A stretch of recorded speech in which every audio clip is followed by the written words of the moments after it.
Great. Thank you so much. First of all, I wanted just to let our participants know how proud I am of you. It is a high honor to be chosen for the UNCG Honors Symposium. You have to be very articulate. You have to be smart. You have to have written a really fine paper. You have to make sure you hold on to it, that you got to make sure you submit it.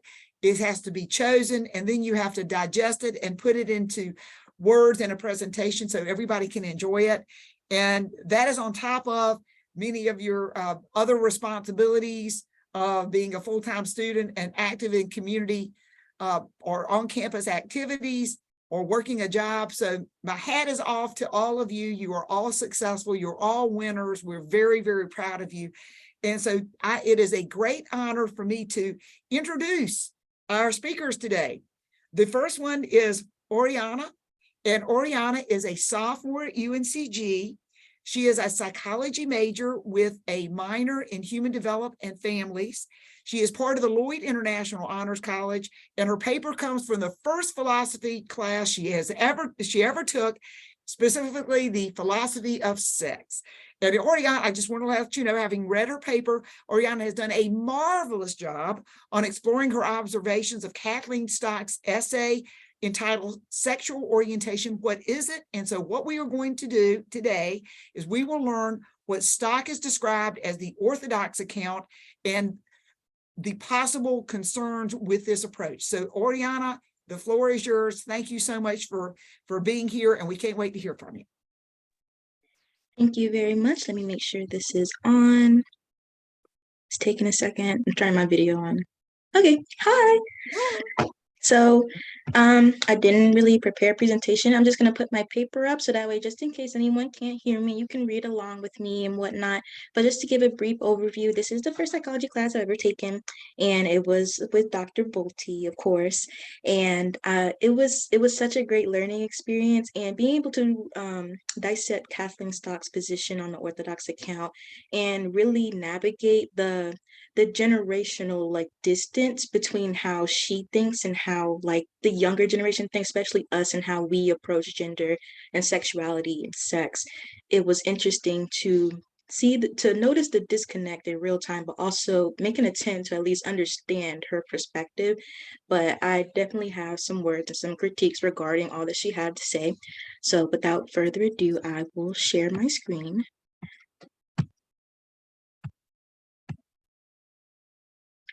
Can everyone see, or can you see? Okay, so make sure I put it in the PDF form. I will enhance it just a tad bit. But subtitle of my paper is The Orthodox Account, Critiques and Explaining the Social Constructions of Sex and Gender. So to get started, Kathleen Stock's essay titled Sexual Orientation, What Is It? Is full of lots of arguments and opinions on why society should uphold what she defines as the orthodox account, which is defined as sexual orientation being dependent upon the sex of the individual and the sex of the individual being desired. I have a few criticisms concerning her argument, which are as follows. It's transphobic as it supports the erasure and discrimination of trans individuals. It erases and ignores the social concept of gender, which is now a very important part of sexual orientation. It is also flawed because sex has also begun to be identified as a social concept as well. And finally, simply put, just to abbreviate the OA is indeed outdated and does not fit with modern society's development of sexual orientation. So going to my first point is that this account is inherently transphobic. If sexual orientation must be based on biological sex, then this would support and enhance the erasure of trans identities as their gender can be different from their sex. Stock tries to make the argument involving someone who was mistaken about the sex of someone they were attracted to, yet still continued to be attracted to them, and thus concludes that their sexual orientation was being masked in some shape or form. The two characters presented are John and Jane. And Jane presents herself as a woman, while John is heterosexual. Despite finding out Jane is biologically male, his attraction continues. Stock explains this is because John is actually homosexual, bisexual, or just attracted to a body similar in appearance to his preferences, when the simple answer is really that John is straight. If Jane presents and identifies as a woman for her gender, then John is still attracted to women. Jane's biological sex has nothing to do with his attraction, because if Jane decided to become Jack instead and present as a man, John will lose interest and thus still resides within the realm of heterosexuality. This account furthers the trans women are not real women rhetoric, which is harmful to the trans community and how society may perceive them. The concept of becoming a woman or a man is a social concept. No one is born a woman or a man. They are conditioned that way from the moment of birth until adulthood to fit those stereotypes and characteristics for that the particular gender must have. Additionally, this take is also disrespectful to multiple other sexual orientations, such as because a straight woman likes trans men does not make her a lesbian. A lesbian loving a trans woman does not make her straight or confused. And moving on, we have the construction of gender. Gender has become an important part of how many people today define their sexualities and sexual orientations. No one typically references biological sex unless someone is cis and they identify as their birth sex. It comes up in discussions involving sexual intercourse and genitalia or medical purposes. Although the main discussion at hand here is how gender relates to sexual orientation and sexual identity, gender and gender expression is a social and cultural construct and provides a lot more to many communities than just the labeling of sexual orientations. Gender can be used for cultural ceremonies and practices such as the Native American Two Spirits and self-fulfillment as well. They do not have to necessarily be a label for their sexual orientation, as there are many other ways to utilize gender. Some cultures and communities have more than two genders that don't fit the typical Western usage for labeling and organizing sexual orientation, such as the Muxes in Mexico, who refuse to conform to Western labels such as transgender, homosexual, or bisexual. Stock wanting to rid the concept of gender is harmful, as it is not only important to sexual orientation. Gender does not also relate to someone's biological body parts. Gender is no longer dictated by anatomy, and with that being said, anatomy does not pose any limitations to the endless possibilities that are gender. Anatomy has little to no significance when it comes to the concept of gender. It depends on the individual's needs as far as self-fulfillment and validation and how a gender identity may be able to provide that for them. Relating to gender, sex is also starting to become accepted as a socially constructed concept. Although Stock briefly mentions and acknowledges this, she determines that sex and gender are inherently the same things and that there is no need for gender to exist. This is a weak argument, and sex and gender are not the same things. Gender and gender expression are how one may choose to present themselves regardless of their biological sex. Just because sex is a social construct does not make it equivalent to the fluidity of gender. What this means is that the concept of only two sexes existing is the social construction itself. When talking about sex, typically its usage refers to genitalia. Sex as a social construct means there is no true binary system when it comes to the formations and functions of human genitalia. It is not the same as gender because different genders can exist regardless of the genitals present. As Ruth Hubbard explains the sex binary, the absolute dichotomy of the sexes into males and females, women and men, is itself socially constructed, and the fact that we insist on sex being binary and permanent for life feeds into the notion that for people to be quote unquote normal, their gender must also be binary and must match their genital sex. And lastly, the OA is outdated. In today's time, gender and sex do not equal the same things, and gender or gender expression plays a large part in determining what people may find attractive. Although Stock dismisses the attraction to masculinity and femininity because of how it can be portrayed differently among men and women, femininity, masculinity, and androgyny all contribute to gender identity and expression, and therefore sexual orientation, as sexual orientation is no longer dependent on biological sex, but instead on how one may present themselves. This is not to say that people of today are completely abandoning the concept of sex, as people do have a preference for certain genitalia, but simply that individuals are not approaching people and immediately asking them, what's in your pants? Unless you are transgender or gender nonconforming, where in this instance it is discriminatory and harassment, while instead people may be attracted to a more masculine presenting individual or an androgynous individual. People address their sexual orientation by using the gender they're attracted to rather than the sex they may be attracted to. Like, take I like women as a general statement. Women or becoming a woman is a socially constructed gender, as one is not born a woman. One is made into a woman through careful exposure to certain media, toys, and activities such as cleaning, cooking, and nurturing. Gender identity is not to be omitted when it comes to the discussion of sexual orientation, and it cannot be equivalent to sex. And just to address some possible rebuttals to my argument, now, one might proceed to argue how sex is indeed biological and not socially constructed because it has to do with human anatomy and how humans are born. But as previously stated, what makes sex a social construction is the fact that humans are confined to the belief that there are only two sexes when a variety of different sexes exist. There are people born with one ovary and one testes, or known as ovotestes, both a penis and a vagina, no genitals at all, and even ambiguity involving the chromosomes and the gonads. All of these above involve human genitals, hormones, and biological composition, which are way more than the standard normal two sexes. There are many equivocal forms of sex that biologists and Fausto Sterling have begun to refer to them as the five sexes. Even though there are likely to be even more than five, having just a penis and a vagina are not the only two sexes in the world. The development of the human body has proved time and time again that multiple forms of genitalia can exist. Doctors in the fields of medicine, however, always feel the need to correct such sexes and tend to make them present whichever of which sex is easiest to assimilate to. For the most part, it seems easier for doctors to have the person be changed into a female, but this correction is done just to further the stigma that there are only two sexes if no harm is being caused to the individual. There really is no need for correction, and without it, hopefully, it can normalize the existence of people who do not fit into society's sex binary, and therefore remove the need to define sex as a binary only. The sex binary is a social construct, and there are more than two sexes. Although we are talking about the human body biologically, the concept of what we define as someone's assigned sex is indeed a social construction. And just as the last one, another might also complain about how is the OA outdated exactly. Things always fall in and out of style, especially with how human society moves. Just as how human society may drop and pick up things again, society has also moved past the need for certain things and ideas completely. More so, Western society has evolved past the need for having over 10 children, burning witches for witchcraft, and women being only stay-at-home moms. Just as human society may move past certain thoughts, stereotypes, and rituals, society can also move past the need to use sex to help define sexual orientation. Sex does not need to be a part of defining sexual orientation unless a person may have a genital preference. Humans in society have already proven to be capable of defining their sexualities and identities without explicitly mentioning sex, and instead have turned towards using gender because that's what people see on the outside and what people can present outwardly as.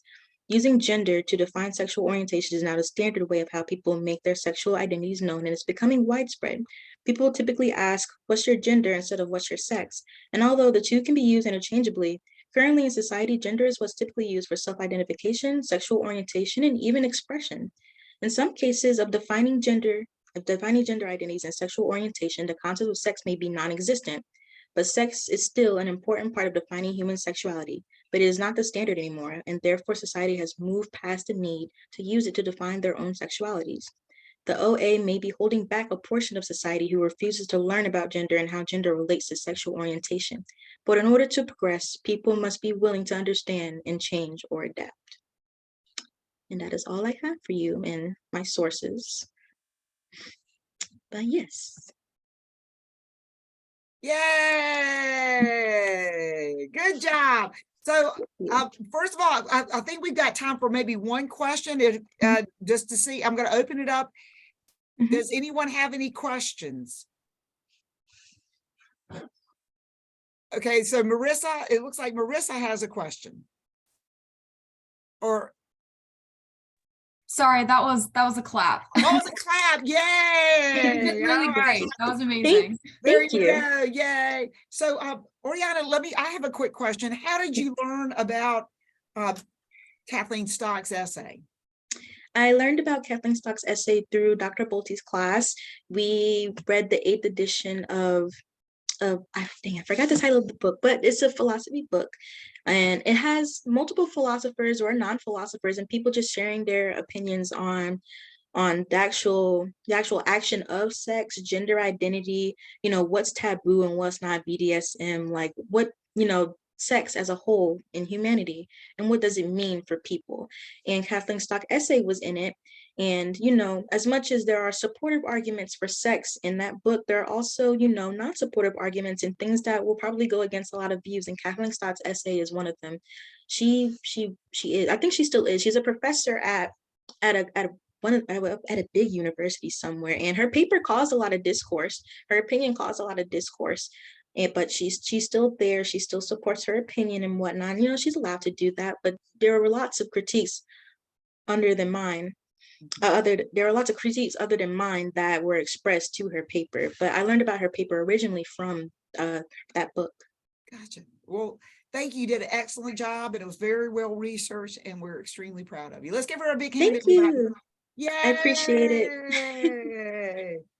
So we appreciate it. Lucas. Wanted to introduce our next speaker. We are very excited. We have three wonderful speakers. Our next speaker is Lucas Tucker. Lucas is a senior. He is in the history program at UNCG. He is working towards completing his degree with full honors. And for those of you that might not understand what that means, there are three ways to do honors at UNCG: your first 2 years, your second 2 years, or both. And that's full honors. So he is doing both this honors and this honors for full honors, which is a lot. And he is aiming to graduate this coming fall. And we're excited. And I just learned a minute ago, he's president of the Legal Professions Association. So thank you for doing that. So Lucas will be exploring with us today the advantages of using first-person authority as the best indicator of gender, and that people are the best authority on their own identity. And so we are passing it over to you, Lucas. Thank you for presenting today. Thank you so much for that introduction. Yeah, like Professor Hessel said, I will be presenting on first-person authority. Let me get that up. Awesome. All right, so today I'm talking about first-person authority, reliability, and ethics. And since I've already been introduced, I'm just going to hop right in. Oh, like Ariana, I was also in Professor Bulte's philosophy of sex class, and it was very interesting. It was also my first philosophy class. So with that in mind, this is a very philosophical question, and there's no answers given in this presentation. There's just different viewpoints. So that's something that I'm going to ask for y'all to keep in mind as you're listening to me present. And thank you guys so much for coming to this presentation. All right. So some brief definitions I have on screen. So the first one is, what is first-person authority? So first-person authority is our ability to be the sole authority on our identities. So for me, I am a historian, I am a man, I am a child care worker, I am someone who wears glasses, and these are all things that I'm able to say about myself and know that they are true. And so that's sort of first-person authority. Now, if I was looking at, say, Professor Hassel, I said, like, Professor Hassel is wearing a lovely teal suit. That's not first-person authority because she's not saying that about herself, but that's more like a second-person authority. Anyways, then we've got two branches of first-person authority. So there's epistemic and ethical. So epistemic means our combination of evidence and beliefs. So my example that I would give for epistemic first-person authority is patrilineal versus matrilineal Judaism. So in Jewish tradition, Judaism is passed down from the mother, like ethnic Judaism. But there are people who read the Torah, they have their bat mitzvah, they go to worship every Sunday, and they would consider themselves Jewish, but their father is Jewish and not their mother. So that sort of epistemic FPAs, they would consider themselves Jewish, even though maybe other members of their community wouldn't. And it's looking in and saying, well, based on this evidence, we know that they read the Torah and they had a bat mitzvah, but I have this belief. So from a second person point of view, they're looking at this person and saying, well, this combination of evidence and beliefs would suggest that this FPA is false, but the person saying the FPA has that authority. So ethical FPA is kind of where that comes in. So ethical FPA is it ethical to look at somebody and deny them their first person authority?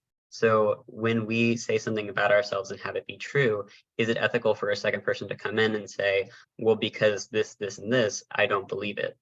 So ethical FPA is believing somebody's first person authority because we believe inherently that people have autonomy over who they are and who they say they are. And I'm going to get into the contents. So Berkay-Ozturk is the argument that I'm kind of arguing against. And so I'm going to go over his argument in my first portion of this presentation, and then we're going to get into social versus biological or innate identity. And so we're exploring which identities are innate to our being. And then I'm going to look at some objections to my objections. And yeah, so let's get right into that.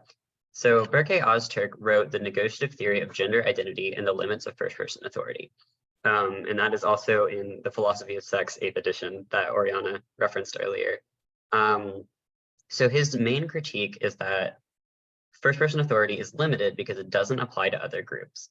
So Ozturk brought in two groups. He brought in patriots and Muslims. And his Muslim argument was that if there is an extremist group of Muslims and they commit a grave act, is it ethical for other groups of Muslims to say they are not following the Quran, violence is not our way, they are no longer Muslims? So that's his argument, is that it would be unethical of the group that created the violence to say that they are Muslims because it's contributing harm to the larger Muslim community. So that's his argument. He argues his solution is that all minority groups must negotiate for acceptance of their existence. So that's his negotiative theory. And he's arguing this in terms of transgender women. So he's saying that trans women must argue for their right to be accepted as trans women. So we're going to play a short activity game. So play with me in this space. I want everyone to imagine like a patriot, like someone who loves their country, someone who would do anything for the good old US of A, and think about what criteria it takes to be a patriot. Okay, so I'm going to put 4 people on screen. So this game is called Find the Patriot. And I've got Sarah, she votes in every election. I've got Ronald, who considers himself a communist. I've got Siobhan, who's the president of the United States. And I've got Teddy, who came here from another country. So which of these is patriots? Just think through. The answer is probably unclear. We can't really tell who is or isn't a patriot because this is a social identity that is a choice. So when I'm talking about social identities, I'm talking about social groups with set rules, set standards, and social groups that we can decide to go in and out of. So Siobhan, the United States president, could one day decide, maybe I don't like America anymore, maybe I don't want to be a patriot. And that's a quick decision that she can make and change that aspect of her identity. And obviously things that are large and central to identities but are not innate are a little more challenging to change, but they are still changeable. So for example, if I decide to revert to Islam, that would be a social choice that I am making. And so things like religion, things like social groups, things like political associations, these are what I would consider social identities. I'm a historian. I could stop being a historian anytime I wanted to be. So with that comes biological or innate identities. So I'd like you to imagine the criteria for being a woman. So earlier we heard Oriana describe womanhood as a social choice. And I would like to argue that maybe it isn't. But here we have our 4 women. So we've got Sarah, who recently had a hysterectomy, Lucky, who has a uterus, gives birth. We've got Siobhan, who is intersex but identifies as a woman. And we've got the Titanic, which uses she, her pronouns. So defining womanhood is very challenging. But it is something that I would consider an innate identity. None of these people can change womanhood.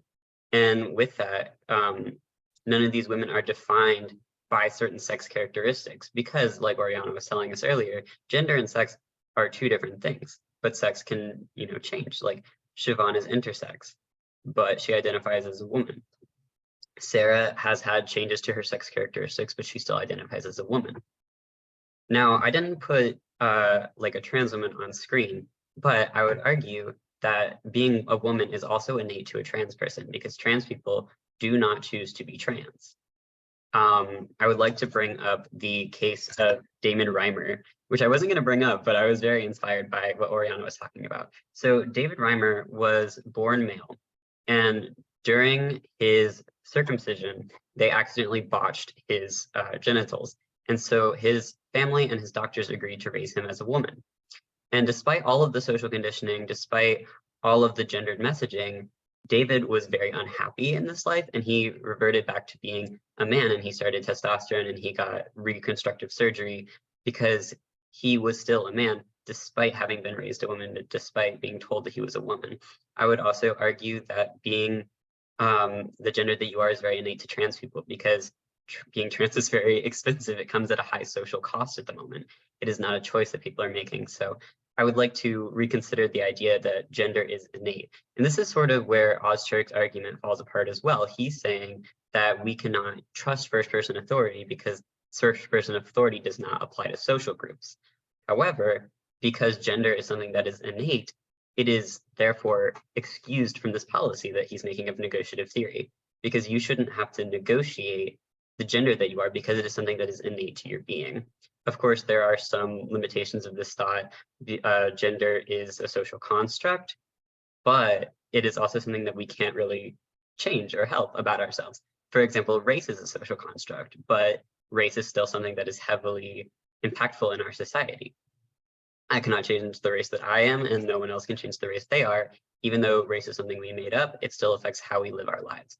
So that's sort of my argument. Those are my thoughts, and why Berkay-Ostrich's negotiative theory doesn't work, because we have innate identity and we have social identity. And so, yeah, some objections to these: everyone must negotiate. This gives power to dominant groups that to deny or accept minorities. What if they change their mind? Detransition rates are very small amongst trans people, and a man could, decide to one day identify as a woman, and therefore we shouldn't trust any man that says he's a man. It's a very silly argument. And then the third one is trans identity is harmful, but we've seen statistically that acceptance of trans people reduces the harms they face exponentially, because trans identity itself is not inherently harmful, but social harms against trans people are what harms them. So yeah, that's my presentation. Sorry if it was a little long-winded, but I appreciate y'all sitting through it. So thank you so much. And feel free to ask questions if we still have time. So do we have questions? Well, I do. Great, what's your question? Yeah, great job. First of all, you did a wonderful job. So I know that you and Ariana were in the same class, but how were you first introduced to the first person authority, and how did you learn about this? Yeah, so like Oriana, this was an author that was in our textbook, which was Philosophy of Sex 8th edition.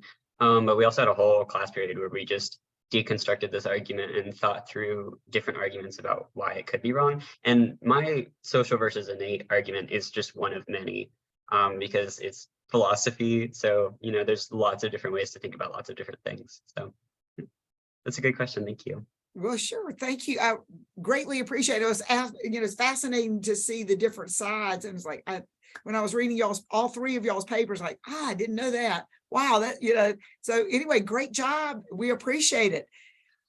So let's see, we got a minute or two. Does anybody else have any questions before we move on? All right, so we are now going to shift over, and we are very excited to hear our last speaker, and this is Sean McKay. And Sean, we are very excited that you are here, and we're thrilled to have you from NC State University, and as a freshman. And we don't have very many freshmen doing the honor symposium, so this is a high honor for all three of you, and we're so glad to have welcome to Spartan land. And so we are understanding that you are majoring in architecture. Yes, ma'am. Is that interior or exterior architecture? Exterior, I believe. Exterior. All right, very good. And you're also getting a minor in philosophy. Yes, ma'am. That's the plan right now. That is wonderful. So today we are very excited. Sean will be detailing how beauty and truth in art, though unconventional, is an eloquent invitation to new generations to experience beauty. Sean will be exploring the 128-page graphic novel that is called The Arrival. It is filled with artwork. It is by Sean Tan. And please note that the book that he is going to be referring to is a book that has won both the Hugo Award and the Locus Award for Best Art. And just before he starts, I just want to let you know, I read my first graphic novel last summer. I was blown away. It's, for those of you that haven't read a graphic novel, you got a treat. These are incredibly beautiful pictures. I've not read The Arrival. It is on my must-read list. But these are beautifully written pages, beautifully drawn pages, many of them with very few or no words, quite big, but so a huge amount of work. But by looking at the pictures, you understand completely what's going on. So Sean, open this world up to everybody about this unconventional way to show art to a new generation. Oh, thank you very much. And I like the way you put my research. It's a good way to introduce it. I'll screen share.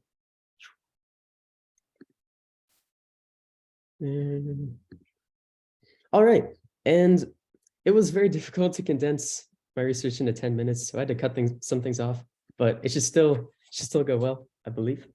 So The Arrival is a graphic novel by Sean Tan, and it's about an immigrant that travels to a new country and has to adjust to all the customs and work and make enough money to bring his family over too, so they can be reunited.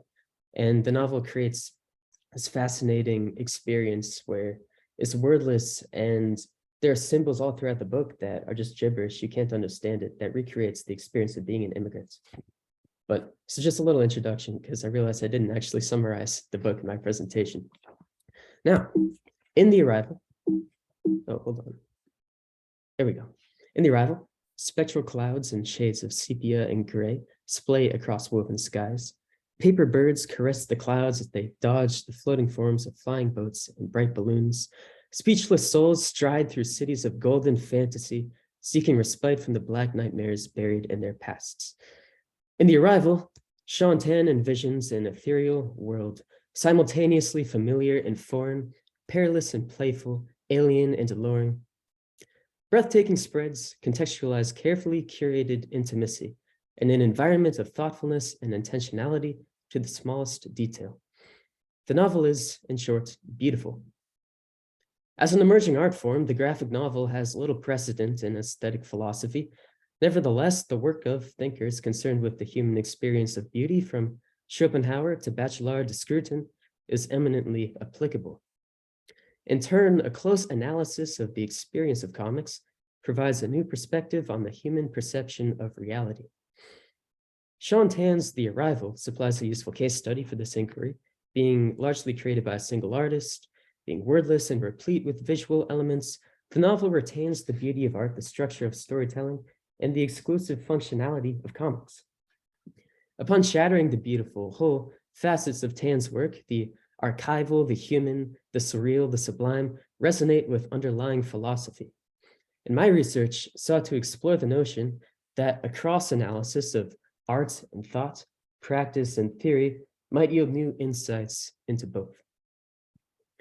So I began my paper with a very deep analysis of the German philosopher Schopenhauer's aesthetics. And I could talk about this for over an hour, so I'll try to give you just a very brief overview. The Schopenhauer's thought is founded on the premise of German idealism, that we don't perceive the world the way that it truly is, because innate a priori structures of our mind organize what we see into a phenomenal perception. So we organize the world in terms of causality, spatiality, temporality, which might not necessarily be innate in things in themselves, but our mind attributes this to the world. And this goes back to Kant's division between the phenomenal realm and the noumenal realm, things in themselves. The thing in itself was a very controversial, say, topic among German idealists. Some posited that it didn't even exist. But Schopenhauer's formulation, the thing in itself is this force called the will. It's a unity. He was very influenced by Eastern religions.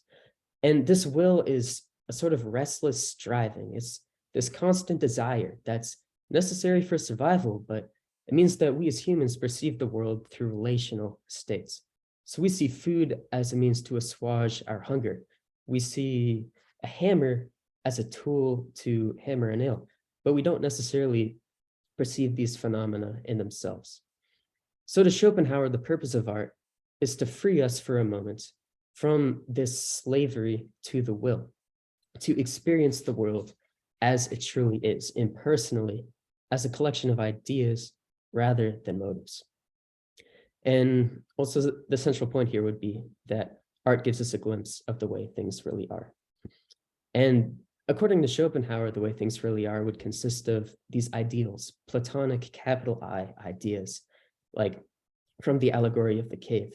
But different philosophical outlooks could insert their own view of ultimate reality, if it even exists. And this structure could still hold up. Now, this idea isn't unique to Schopenhauer, that art is somehow tied to reality. And I'll read you some quotes from other thinkers. Picasso wrote that art is a lie that makes us realize the truth. Emerson believed that fiction reveals truth that reality obscures. Roger Scruton maintained that beauty reaches to the underlying truth of human experience. Flannery O'Connor, in homage to Thomas Aquinas, admitted that the basis of art is truth both in matter and mode. And Keats, most straightforwardly, wrote in a poem that beauty is truth, truth, beauty. So this idea that art is a means of investigating our nature, our consciousness, and our perception isn't unique across history. And another quick caveat here, actually, Schopenhauer, his view of the artistic image was one that could not be formulated in any other way than the artwork. You can't spark notes an artistic image because you lose some of the meaning.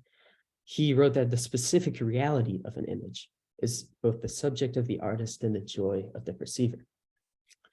So in sum, Schopenhauer's aesthetic experience consisted of the stimulation of an impartial, will-less state through the cooperation of the nature of the perceiver and the distinctness of the perceived, which yields an ephemeral image of universal reality. Now for the fun part. We'll explore the arrival a little bit based off of what I just talked about. And initially, I was going to talk about a couple themes: nostalgia, trauma, the past, and surrealism or fantasy, but I did not have time for the second, so we'll just discuss nostalgia, which will be sufficient. So, in the arrival, times past haunt every page through auras of memory, which are rendered stylistically. Hazy cross-hatching vignetted panels and weathered cracking pages lend the impression of a dated manuscript. Panels lack frames, their borders demarcated by soothing fades which form rigid geometries on the scale of the page and parallel the deceptive clarity of recollection. Extensive interpanel space furthers the effect, evoking the staccato feel of leaping from image to image in a sequence of memories. This negative space conveys unknowability, a hallmark of the human experience of the past. Hilary Shute, a comic theorist, writes that because of its flexible page architecture and its structural threading of presence and absence, comics are suited uniquely to articulate the dynamic of knowing and not knowing. And Tan demonstrates this perfectly. Rather than feigning an objective historical report, Tan realizes a retrospection, and in doing so, captures a universal idea of human consciousness, the tendencies of memory and nostalgia.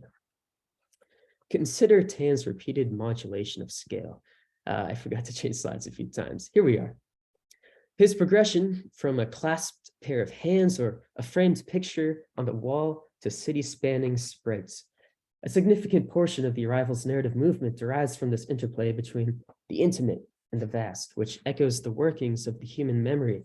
Sharp particulars, a bird, a flower, a symbol on a map, arouse avalanches of associated images and spaces, leading to broad impressions of the experience surrounding the initial object. While instances of zooming out contextualize scenes for readers, they serve a higher purpose, melding simple objects with their personal and universal significance. In other words, Tan's visuospatial representations of remembrance simulate Schopenhauer's theory of aesthetic experience. When Tan composes this scene, where his protagonist meets an old veteran in the park, he pictures the latter releasing a small bird-like creature from his pocket into the sky, beginning with these close-up 3-panel progressions and ending with a 2-page spread of flocks of birds flying along the curvature of this vast starry landscape. In the particular intimate gestures of the old veteran and his bird, the protagonist escapes the adversity of his existence and perceives a fleeting glimpse of the idea of a bird released in a flight. The universality of the resplendent spread reifies his transcendence of will to encounter for the space of 2 pages beauty. How then does the aesthetic experience tie into memory? Schopenhauer addresses the question by unpacking the phenomenon of nostalgia. For given that the arrival encompasses the memories of the man it portrays, few other phenomena could account for the golden hue of its more joyful moments. The philosopher Schopenhauer upholds that it is the blessedness of will-less perception which casts an enchanting glamour over the past and distant, and presents them to us in so fair a light by means of self-deception. So in other words, through memories, we become by default these pure will-less subjects of knowledge. We recall the objects of our past, stripped from the slavery of the will. This is a self-deception. The sheer volume of desires and deprivations across time smothers those of times long gone. The past becomes golden hued. It becomes beautiful, a lost paradise, when in reality, the relation of objects to our will gave us pain then, just as it does now. We just don't remember it. The experience of beauty remains constant, whether the perceived object resides in memories in the past or in the present. The lens of hindsight deceives the perceiver as to their previous emotional state, but their loss of individuality and ascendance over will in the present is genuine. That said, nostalgia distorts retrospection, contributing to the unknowability already seated in the comics medium. So tan indicates the influence of nostalgia and its counterpart trauma through a clever use of color. Extrapolating from a previous definition of nostalgia in which past objects are perceived apart from their accompanying will, trauma could be framed as past objects, people, and spaces succumbing entirely to the wounds of the will. Nostalgia sees the substance apart from the suffering. Trauma sees the suffering apart from the substance. The former facilitates a sense of aesthetic pleasure, the latter a sense of horror, as in these vignettes. Both phenomena distort by means of hyperbole. Tan harnesses saturation to account for these distortions, rendering traumatic scenes like these in grays and blacks, and nostalgic scenes like the previous pages I've shown in golds. Ambivalent scenes are framed in an intermediate sepia. The stories of the side characters the protagonist meets express the most pronounced examples of this technique as tan breaks into the interpanel space with hue. The woman from the boat's memories on the left here of the misery of forced labor are framed in a flat gray. The man from the food markets reports of the terrors of a totalitarian regime on the right here float in a sea of pitch black. The old veteran from the factory's story starts off in gold framed by a light beige as his army embarks on a glorious march. The gold fades, the borders grow dim, and the scenes are swallowed in darkness as the true colors of war reveal themselves. The wounded man returns to a broken, ravaged village, and a crumbling gray border bounds a dark world devoid of color. The protagonist panels exhibit the same technique, subtle shifts in saturation, reflecting his recollected experience of each moment. As one example of many, the hues of this 60-panel map, of this 60-panel sequence of clouds escorting a ship on